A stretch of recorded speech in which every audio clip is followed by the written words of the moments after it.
This is Gray Man Part 4. We're going to talk specifically about the automobile. And I'm going to give it some of it from the point of view that I'm the one after your stuff or after you. Nobody cares about your stick figure family. Get that shit off your car. Stick figure family tells me that you take pride and care in your family. You probably spend a lot of time with them. You're proud of your kids. Maybe it's on your truck and they're irritated. You're irritated by them, but your wife put it up there. All it tells me is, I've got an advantage. I can use your kids against you. Or I got to spend 5 more minutes to pull that off the car. Nobody cares about your bumper stickers. You don't put bumper stickers on your vehicle unless they're common to your area, and you keep them to what's really common. Most of the time, what you're going to see in mass quantity is election-based stickers for the president or whatever. So, if you don't like Obama, but everybody in your neighborhood does, or in your town, buy the sticker. Assuming you're going with the Gray Man thing.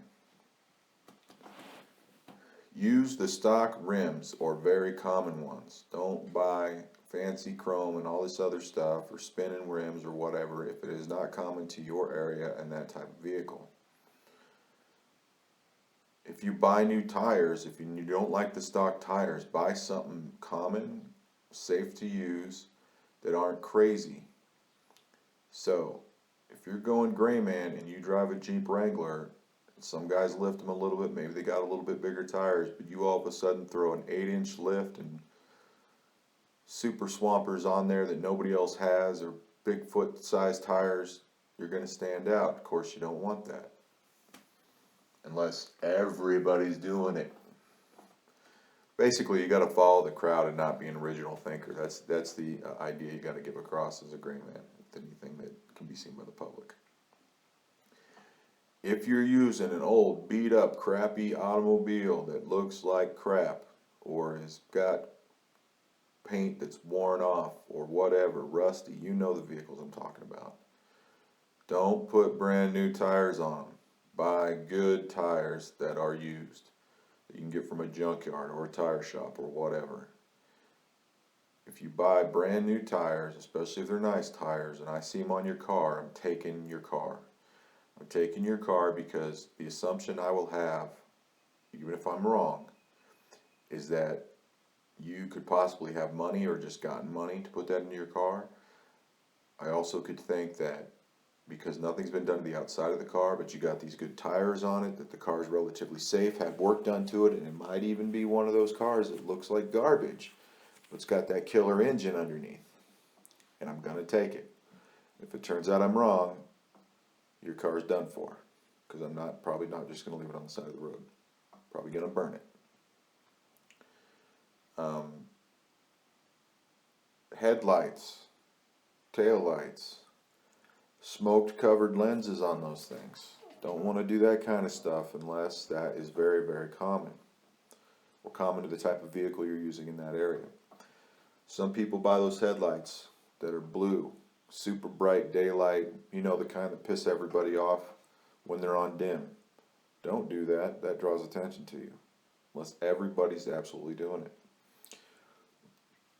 You're going to lift your vehicle, just keep in mind what everybody else has.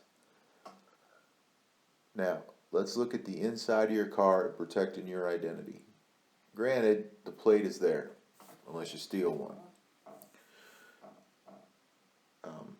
Your glove box should be empty. There shouldn't be anything in your glove box except for maybe the manual. And I wouldn't necessarily leave that in there unless you never touch it without wearing gloves. And of course, this is also assuming you're going to wipe your car down. Everything in your glove box, aside from the trash, the napkins, the straws, the ketchup and hot sauce packets, maybe a kid's toy, half a pack of smokes from when you quit last year, and some change. Everything else in there is identifying and free information.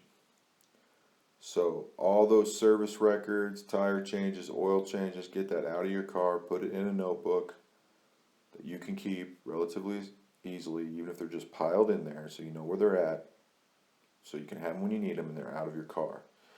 That is dangerous information. Sometimes those companies, when they give you the receipts, have the entire credit card number on there. Bad mojo, especially if you're using burner disposable cards that are prepaid. That's just one more indicator of, oh, we were following this guy, we didn't know if he had this vehicle, now we got this credit card number, and guess what? It does match the credit card at this restaurant when we were trying to look at 6 different restaurants, and now we're hot on his trail. So you have to look at that. The other thing is, what do all those service records have in common? They have the name, address, and phone number of the location where you got your service done. What do all those places have? Security cameras, records, records on your vehicle as far as mileage, condition, what was done to it. That can tell somebody a lot of information. So that's a no-go. Plus it gives points of surveillance. What if the only mistake you made is that you go every 3,000 miles religiously, which just so happens to fall every, say, 2.5 months or 4 months, whatever, and you go to Bob's oil change place or a Jiffy Lube, you're done for, because they're going to be able to figure out approximately when you're going to be there. Surveillance will be on, and you'll probably never know it. And of course, that example can apply to a lot of things, not just a vehicle. We're just using the vehicle right now.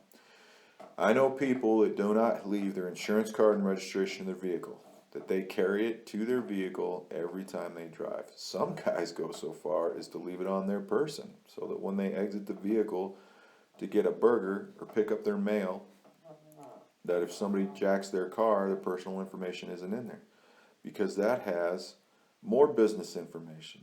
It also has all the info on your vehicle, which of course somebody steals your vehicle, they're gonna have that anyway. And it has your home information on it, or a previous home, which is one more way to track you down, and you don't want that. Those are really big things. Some people leave identification in the car, or emergency credit cards, or emergency cash. If I left anything in the car like that, the only thing I would leave would be cash. Because if somebody takes that, yeah, they made a score and you lost out, but that's all they gained was money. Plus the benefit is this. While the possibility of this happening to you is rare, and there's many other factors involved, not just what I'm about to say. If something happened and people were going through your vehicle, or it got taken, or whatever, and then returned, and you had reason to believe somebody was doing something with it, and you had cash in there that could be easily found, and it is still there, probably wasn't your everyday thief, or it was a really dumb kid. Because those people that are surveilling you, especially if they're like, if you're a believer that the government would do that, probably is not going to take your cash. They just won't. They'll only take information.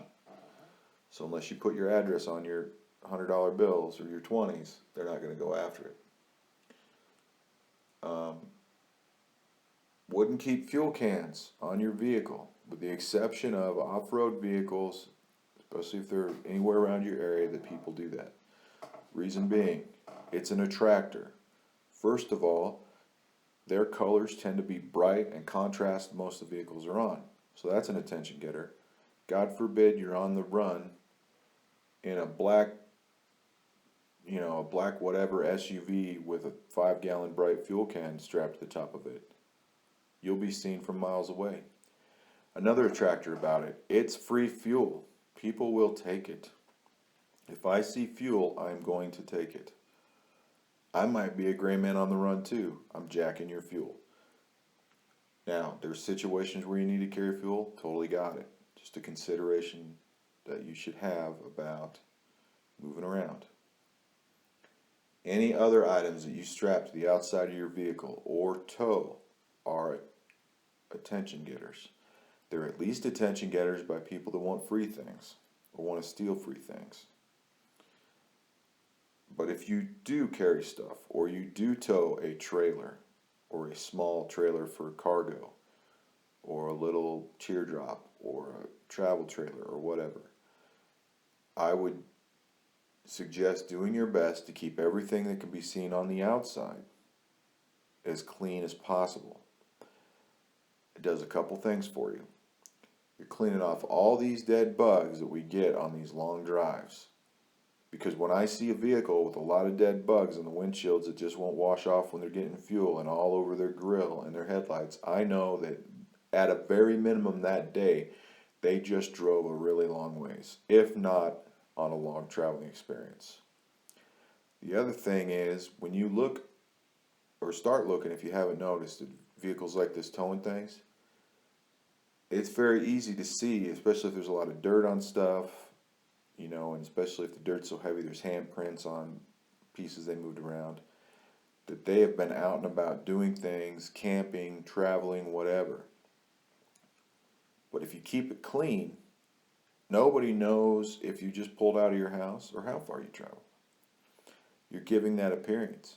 The same thing goes with your car. The level of cleanliness on the exterior of your vehicle needs to match what most people are doing. Especially if it's going to be your vehicle you're going to move with. But the biggest thing you got to pay attention to are those rims. If people keep their cars clean, and you do not use the effort to get those rims real clean where the brake dust gets ground into there, your hope is that they think you just don't care that much about your vehicle. But that would mean something else to me. I would think that's a possibility, but also that you do a lot of driving and you're just keeping your car clean. And then I just have to figure out, by virtue of surveillance, is that just your normal pattern, or are you moving a lot?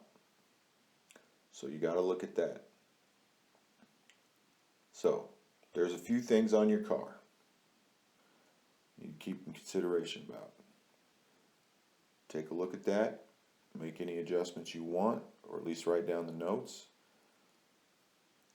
Hopefully this helped you out a little bit. And I don't know if there's going to be a part 5.